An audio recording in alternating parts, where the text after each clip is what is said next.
안녕하세요. 오늘 여러분들하고 50분씩 두 번에 걸쳐서 인문학에 대해서 얘기할 손정 작가입니다. 여러분들 인문학 하면은 어떤 생각 드세요? 인문학 하면은 좀 어렵고 딱딱하고 이런 생각부터 좀 들지요. 하지만 인문학이라는 게 인간이 살아온 이야기이기 때문에 인문학 속에서 우리보다 먼저 살아간 사람들 또는 우리와 동시대에 사는 사람들은 어떠한 생각을 갖고 있는지 알아봄으로써 우리는 그러면 어떻게 살아야 될까? 그 힌트를 인문학에서 얻을 수 있습니다. 그래서 인문학 책을 꾸준히 읽고 스스로 질문을 던지고 생각하는 습관을 들이면 내 인생에 대한 답도 얻을 수 있는 그런 기회를 얻을 수 있을 것 같아요. 인문학 하면 워낙 범위가 넓기 때문에 어디서부터 어떻게 강의를 해야 될까 고민을 할 수도 있겠지만 저는 오늘 여러분들하고 여러분들에게 도움이 될 만한 좋은 8권의 인문학 책에서 질문을 던지고 답을 찾아보는 그런 시간을 좀 가져볼까 합니다. 저는 뭐 몇 권의 책을 썼고 지금도 글도 쓰고 강의도 하고 있습니다. 문의사항 있으면 저에게 메일로 언제든지 주시면 되겠습니다. 자, 인문학. 인문학이 이렇게 한자로 이렇게 써요. 사람인자, 글월문자, 그다음에 배울 학자. 그래서 우리가 보면 사람에 대해서 써놓은 학문 이렇게 생각하기 쉽지만 사실은 인문학 할 때 저 문자는 글월 문자로 읽지 않고 문이 문자로 읽어요. 여러분들 옥편 한자 사전에서 저 문자를 찾아보면 한자도 하나의 뜻만 있는 게 아니라 여러 개의 뜻을 가지고 있잖아요.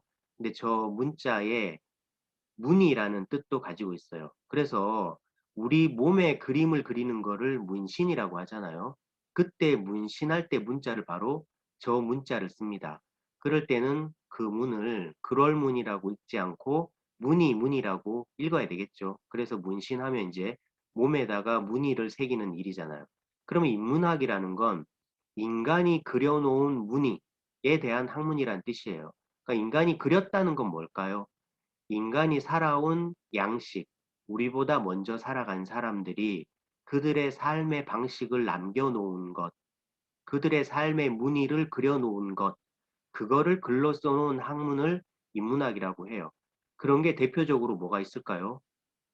대표적으로는 이제 역사가 있겠죠. 그리고 철학이 있고, 그리고 문학이 있겠죠. 그래서 문학, 철학, 역사학, 이런 것들을 보통 인문학이라고 많이 해요. 왜 그러면 우리가 인문학을 공부해야 될까요? 우리는 이제 살아가면서 내 인생을 어떻게 살아가야 될까? 이런 질문을 많이 던지잖아요. 그런데 그 질문의 답을 내 스스로 찾아내기란 쉽지가 않은데, 나보다 먼저 살아간 사람, 또는 나와 동시대에 살면서 그런 거에 대해서 고민을 해놓은 사람들은 어떻게 그거를 기록을 해놨을까? 이런 걸 좀 찾아볼 수 있다면 내 인생에 대한 답을 찾는 데 도움이 될 거잖아요. 그래서 우리가 인문학을 읽는 거예요. 인문학 강의로 본격적으로 들어가기 전에 이런 말씀을 먼저 드리고 싶어요. 인문학 강의를 그럼 왜 듣고 질문을 던지고 왜 답을 찾아야 하는지 한번 생각을 해본다면 여기 나오는 사람이 프랑스의 유명한 철학자 사르트르예요. 프랑스 하면은 문학도 발달하고 미술도 발달하고 여러 가지 학문이 많이 발달한 나라이니까 유명한 사람, 훌륭한 위인들도 참 많은 나라잖아요. 근데 그 중에서도 프랑스의 위인 한 명만 꼽아라. 프랑스의 지성 한 명만 뽑아라 그러면 저 사르트르를 많이 꼽는다고 합니다. 그만큼 프랑스 사람들이 존경하는 지성이 되겠죠. 이분이 했던 유명한 말 중에 이런 말이 있습니다. 실존은 본질을 앞선다. 그러니까 이분을 이제 실존주의 철학자라고 하는데요. 실존주의라는 말 자체가 참 어렵죠. 그러니까 실존이 뭐냐 하면 실제로 존재한다라는 뜻이에요. 그러니까 그냥 존재라고 말을 해도 될 텐데 실존이라고 말했다는 건 존재라는 걸 좀 더 강조한다는 의미가 되겠죠. 그러면 인간이 실존한다, 인간은 존재한다라는 것을 굉장히 강조하는 철학자들이 바로 실존주의 철학자가 될 텐데요. 사르트르가 저 말을 한 이유가 있어요. 인간 말고 모든 세상의 모든 사물, 이런 것들은 태어나면서부터 그들의 역할, 그들의 본질을 가지고 태어나잖아요. 예를 들어서 만약에 칼이다. 그러면 사람이 칼을 만들 때는 이거 어떻게 만들다 보니까 날카롭고 하니까 칼 너는 무언가를 베고 깎는 역할을 가져라. 그러한 본질을 가져라. 이렇게 말하지 않죠. 우리는 칼을 만들 때부터 이미 칼의 본질을 깎는 것, 베는 것이라고 정해놓고 칼을 만들잖아요. 그래서 세상의 모든 사물들은 태어나면서부터 그들의 본질을 가지고 태어나요. 그래서 사물은 어떻게 돼요? 실존이 본질을 앞서는 게 아니라 본질이 실존, 즉 존재를 앞서게 되는 거죠. 미리 본질을 갖고 태어나요. 그러니까 이게 어떻게 보면 운명론인데 그 사람을 이렇게 규정지어 버리면 당신은 원래부터 이런 사람이야. 당신은 성공할 사람이야. 당신은 실패한 사람이야. 실패할 사람이야. 이렇게 규정을 짓는 거잖아요. 그런데 사르트르가 말하기를 인간은 그게 아니라는 거예요. 어떤 인간도 태어나면서부터 그들의 본질을 가지고 태어나는 사람은 없다는 거예요. 인간은 먼저 존재하는 거예요. 먼저 태어나고 나서 태어나 보니까 인간의 머릿속도 텅 비어 있고 그 사람의 본질도 텅 비어 있는 상태예요. 그러니까 그때부터 우리는 내가 앞으로 무슨 일을 할지, 내가 앞으로 어떠한 역할을 하면서 살지를 그 사람 자신이 자신의 본질을 만들어 가는 거예요. 그래서 여러분들도 나는 뭐 성공할 사람이야. 난 벌써부터 안 돼. 이런 생각을 가질 필요가 전혀 없는 게 우리의 운명은 우리의 스스로 만들어 간다. 이게 바로 실존은 본질을 앞선다라는 얘기예요. 그러면 우리는 이미 태어났고 나의 본질을 내 스스로 만드는 작업을 지금부터 해야 될 거잖아요. 그런데 어떤 기준으로 삶을 살까? 이런 거를 누군가가 나에게 좀 가르쳐 준다면 아니면 내가 힌트를 좀 얻을 수 있다면 좋겠죠. 그럼 그 힌트를 어디서 얻어야 될까요? 바로 인문학에서 얻을 수 있다는 거예요. 그래서 오늘 여러분들에게 제가 인문학 강의를 할 컨셉트는 이렇게 되는 거예요. 강의라는 제목 자체는 인문학이지만 그 강의를 드러내는 방식, 그거를 컨셉트라고 하잖아요. 저는 여러분들이 미래의 나가 되기 위해서 이 8권의 책에서 좀 질문을 좀 도출하고 그 질문에 대한 답을 해보면 나의 본질을 만드는데 도움이 되지 않을까 싶어요.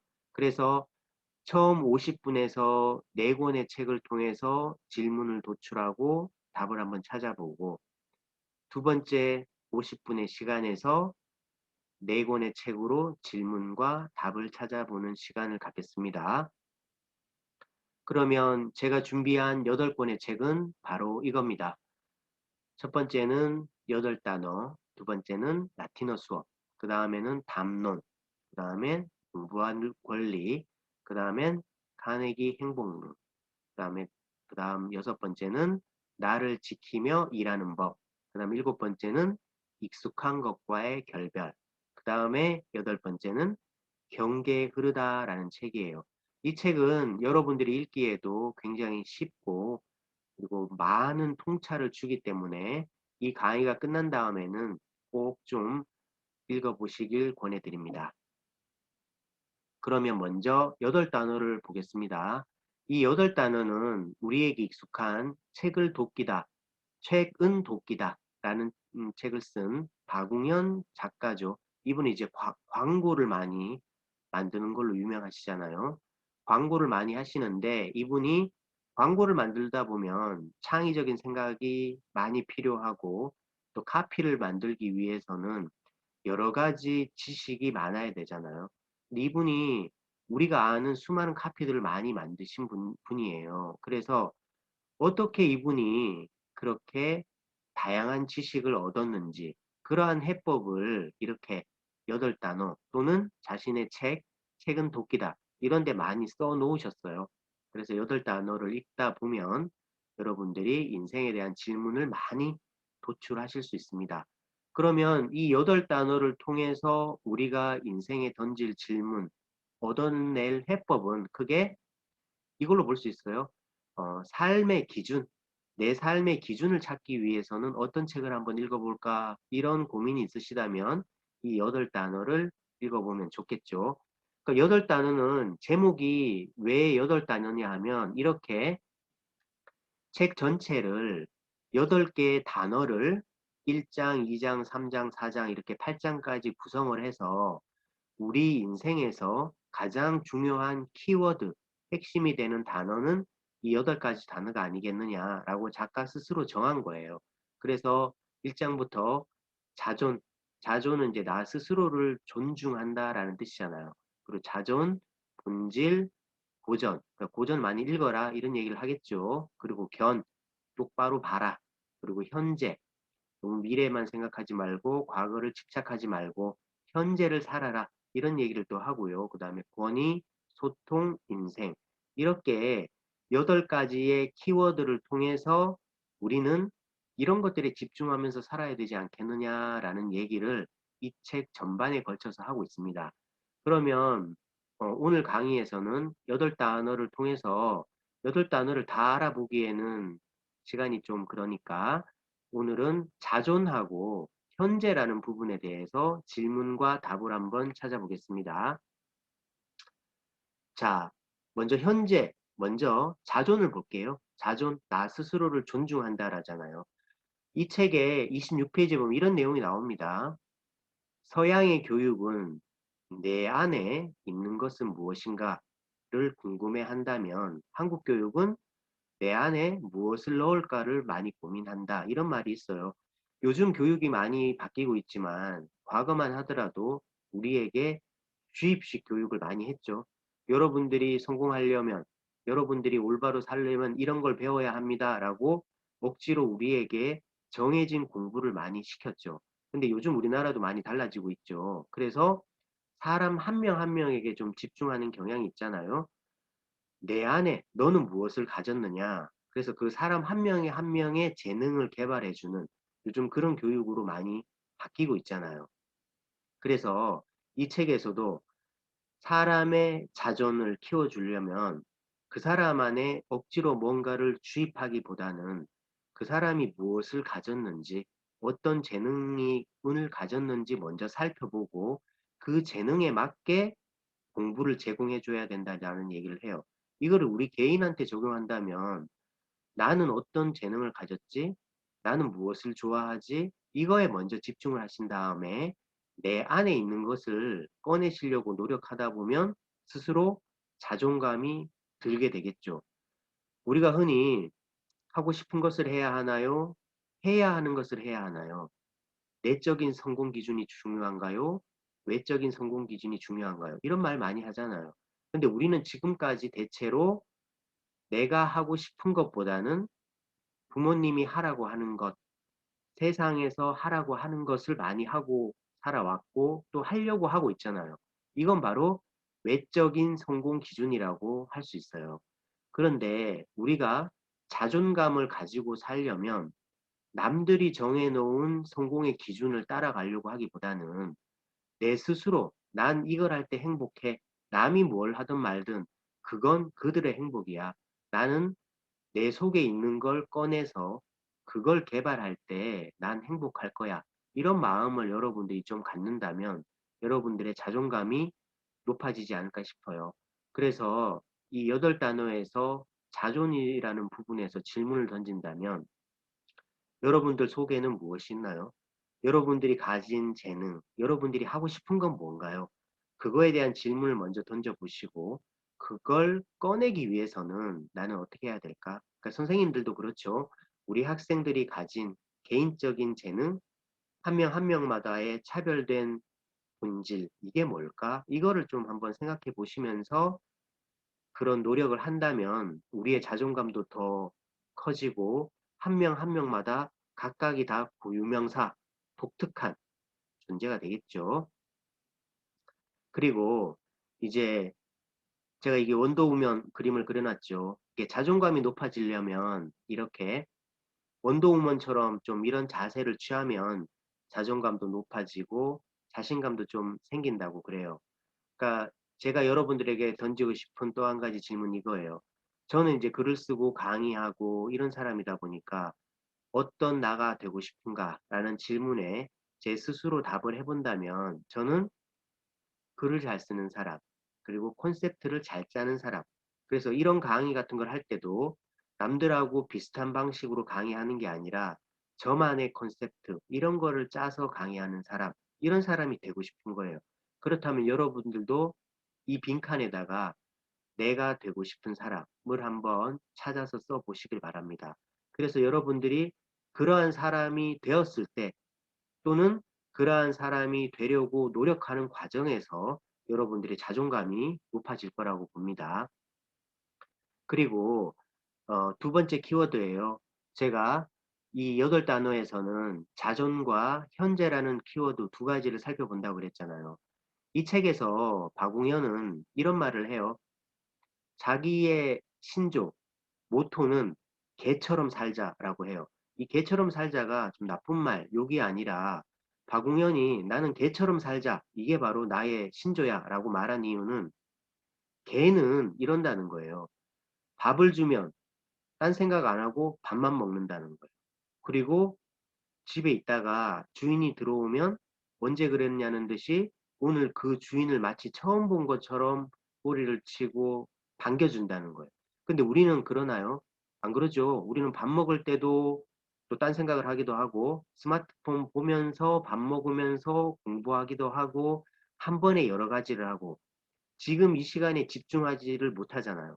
또는 과거에 대한 후회로 현재를 채우기도 하고 미래에 대한 걱정으로 또 현재를 채우기도 하잖아요. 그래서 이 8단어의 현재라는 키워드는 과거에 집착하지 말고 미래를 걱정하지도 말고 개처럼 개가 밥 먹을 때는 밥만 먹듯이 우리도 딱 그것만 하자는 거예요. 오늘 할 일. 그래서 이런 말이 있습니다.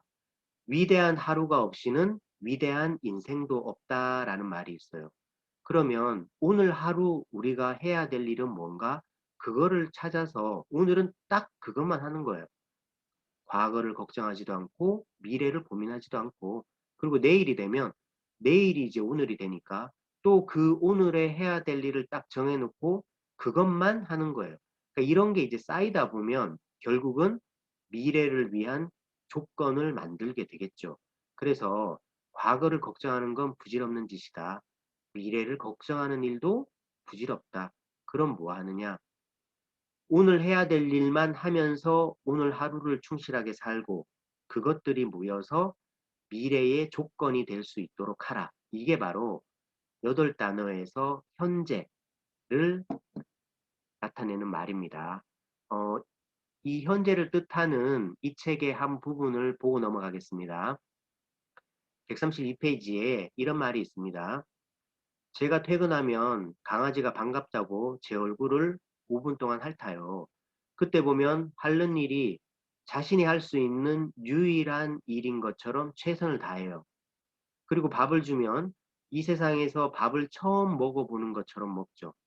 잠잘 때 보면 아까 주인이 왔을 때 꼬리를 좀 약하게 쳤던 것 같은데 어쩌지? 하고 후회하는 일은 추워도 없어요. 그냥 잡니다. 이런 말을 해요. 이게 뭐예요? 개는 과거에 있었던 약간 후회스러운 일을 후회하느라고 현재를 낭비하지도 않고 미래를 걱정하지도 않고 딱 현재 그 자체만 집중하면서 산다는 거예요. 이거를 이제 라틴어로 까르페 디엠이라고 해요. 현재를 살라.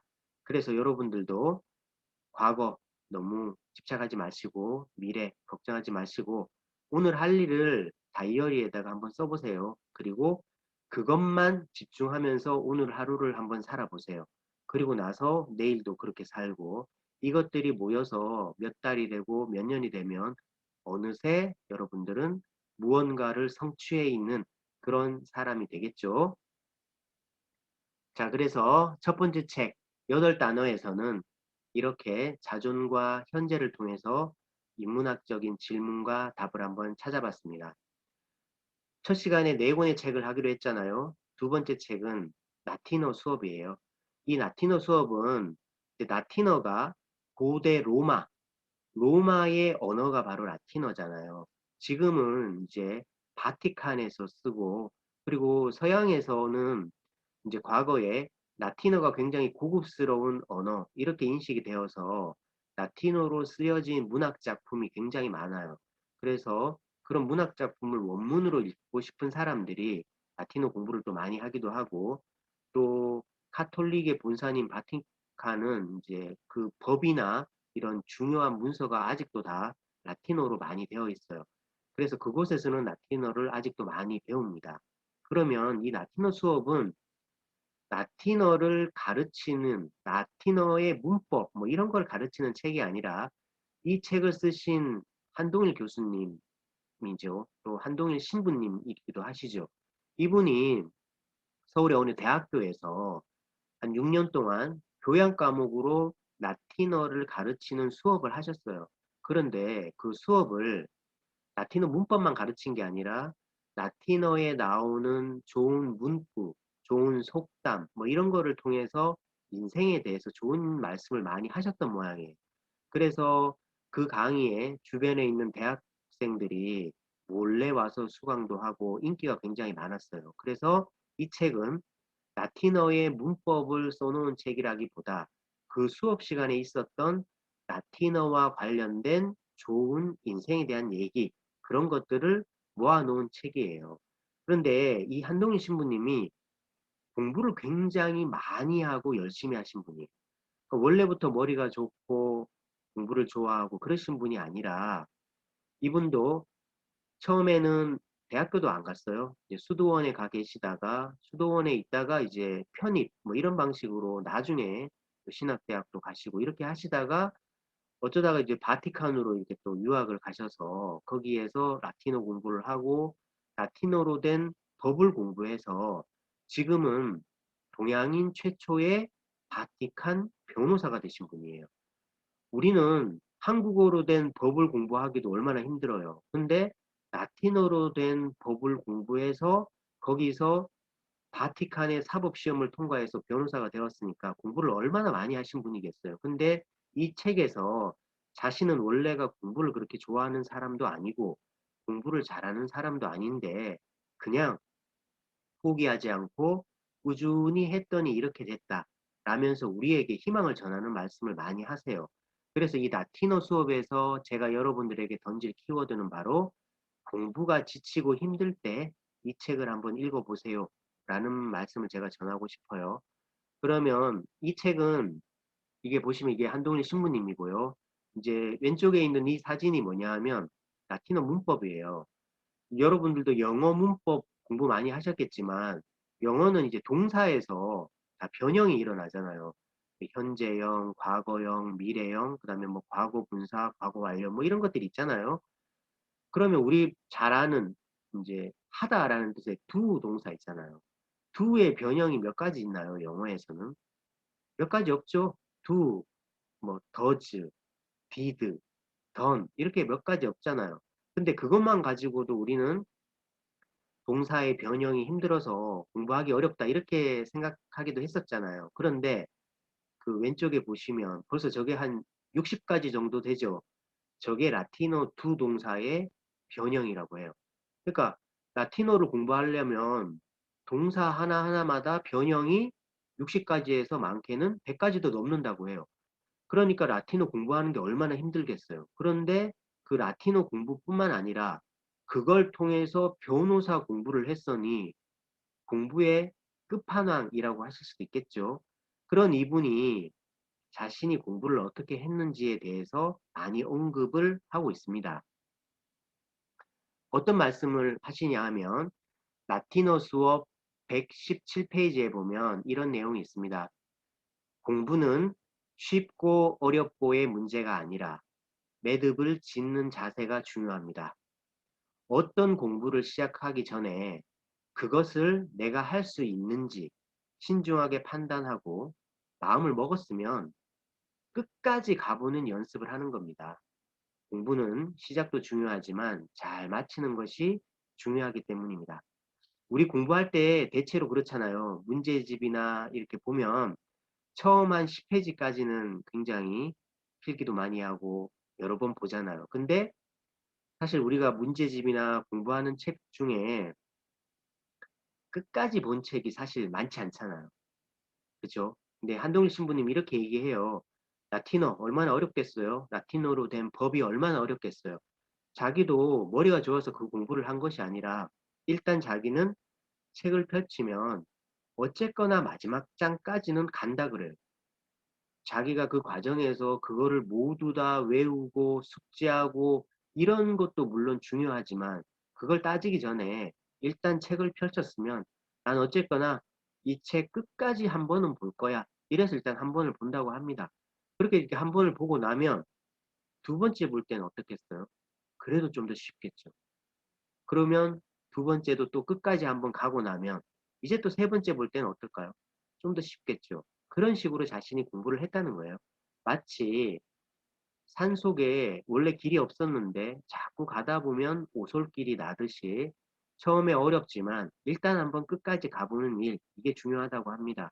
그러니까 여러분들도 여러분들이 지금 해야 될 공부가 있고 책이 있다면 그래, 내가 딴 건 몰라도 이 책 끝까지 한 번은 가보자. 이런 마음을 먹으시고 한번 가보셨으면 좋겠어요. 그리고 이 라틴어 수업에서 제가 한 가지 더 여러분들에게 전해주고 싶은 말씀은 이거예요. 한동일 신부님은 이런 말씀을 하세요. 우리의 삶은 저마다 자기만의 전문 분야가 있고 여러분들도 그렇잖아요. 나는 이런 직업을 가질 거야. 나는 이런 것에 전문가가 돼보고 싶어. 이런 생각을 다 갖고 계시잖아요. 그러한 전문 분야, 이런 것들이 바로 내 인생의 책장의 이름이라고 할 수 있는 거예요. 만약에 저같이 글쓰기 전문가가 된다면 저는 제 인생의 책장의 이름이 글쓰기, 책쓰기, 이런 게 되는 거예요. 여러분들도 만약에 여러분들께서 나는 어느 회사에 들어가서 뭐 마케팅을 전문적으로 잘하고 싶은 사람이 되고 싶어. 이러면 그 사람의 책장의 제목은 마케팅 이런 게 되겠죠. 아니면 나는 뭐 기계공학을 전공해서 엔지니어가 되고 싶어. 그러면 내 인생의 책장의 제목은 엔지니어 이런 게 되겠죠. 그렇게 인생이란 자기만의 전문 분야의 책장이라는 곳에 제목을 딱 붙여두고 앞으로 공부는 그럼 어떤 공부를 해야 될까요? 그 인생의 책장을 가득 채우는 그런 책들을 골라서 읽으면서 한 권 한 권 꽂아가는 일. 그게 바로 인생에서 성취를 이루는 과정이라고 합니다. 여러분들한테 한번 여쭤볼게요. 여러분들의 책장, 어떤 책장의 이름을 갖고 싶으세요? 그 책장의 이름을 한번 정해보시고 그 책장의 첫 번째, 이미 뭐 책을 꽂으신 분도 많이 있겠지만 오늘 또는 향후에 내가 가장 빠른 시점에 저 책장에 꽂아야 될 책은 뭐다? 라고 한번 정해보세요. 그리고 오늘부터는 그런 책을 한번 읽어보세요. 다 읽은 다음에는 어떻게 될까요? 내 인생의 책장에 책이 한 권 더 꽂히게 되겠죠. 그러니까 저 같으면 이런 거예요. 저는 이제 제 인생의 책장이 글 잘 쓰는 법, 책 잘 쓰는 법, 뭐 이런 거니까 지금 제가 읽고 있는 책이 이제 논증의 탄생이라는 책인데요. 저 책을 빨리 다 읽고 제 인생의 책장에 한 권 더 추가하고 싶네요. 여러분들도 여러분들의 책장에 이름을 한번 붙여보시고 책을 한 권 한 권 꽂아 나가시길 바라겠습니다.